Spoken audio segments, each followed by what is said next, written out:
ರೀಸೆಂಟಾಗಿ ನಾನು ನನ್ನ ತಂಗಿ ಇಬ್ಬರೇ ಎಲ್ಲರೂ ಗಮ್ಮತ್ತು ಮಾಡಿ ಸುತ್ತಾಡ್ಕಬಪ್ಪ ಅಂತ ಪ್ಲ್ಯಾನ್ ಮಾಡ್ತು. ಪ್ಲ್ಯಾನನ್ನು ಮಾಡ್ತು, ಆದರೆ ಮನೆಗೆ ಕನ್ವಿನ್ಸ್ ಮಾಡೋದು ಅಷ್ಟು ಈಸಿ ಅಂತ ಎಣಿಸ್ಕೊಂಡಿರಿಯಾ? ಸುಳ್ಳು ಹೇಳಿ ಹೇಳಿ ಅಭ್ಯಾಸ ಆಯ್, ನಿಜ ಹೇಳುವತ್ತಿಗೂ ನಗು ತಡ್ಸ್ಕೊಂಬಕಾತಿಲ್ಲ. ಹಂಗೋ ಹೆಂಗೋ ಎಂತೆಲ್ಲ ಹೇಳ್ಕೊಂಡು ನಾವು ಹೋದ್ದು ಸಿರ್ಸಿ ಅಲ್ಲಿಪ್ಪು ಇಬ್ಬನಿ ಜಂಗಲ್ ರೆಸಾರ್ಟಿಗೆ. ಲಕ್ಸುರಿಯಸ್ ಆಯ್, ಅದ್ರ ಜೊತೆ ಬಜೆಟ್ ಫ್ರೆಂಡ್ಲಿ ಗೆಟವೇನ ನೀವೆಂತಾರು ಪ್ಲ್ಯಾನ್ ಮಾಡ್ತಾ ಇದ್ರೆ ಇದೊಂದು ಬೆಸ್ಟ್ ಆಪ್ಷನ್ ಅಂತ ನಾನು ಹೇಳ್ತೆ. ಸುತ್ತಲೂ ಗ್ರೀನರಿ, ಅದ್ರ middle private cottage with pool view, dormitory, kids play area, open party hall.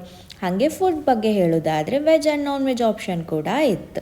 ನಾವು ಚಿಕನ್ ಚಿಲ್ಲಿ, ಚಿಕನ್ ಕಬಾಬ್, ಎಗ್ ಫ್ರೈಡ್ ರೈಸ್ ಎಲ್ಲ ತಿಂತು. ಅದರಂಗೂ ನನಗೆ ಚಿಕನ್ ಕಬಾಬ್ ತುಂಬಾ ಇಷ್ಟ ಆಯಿತು.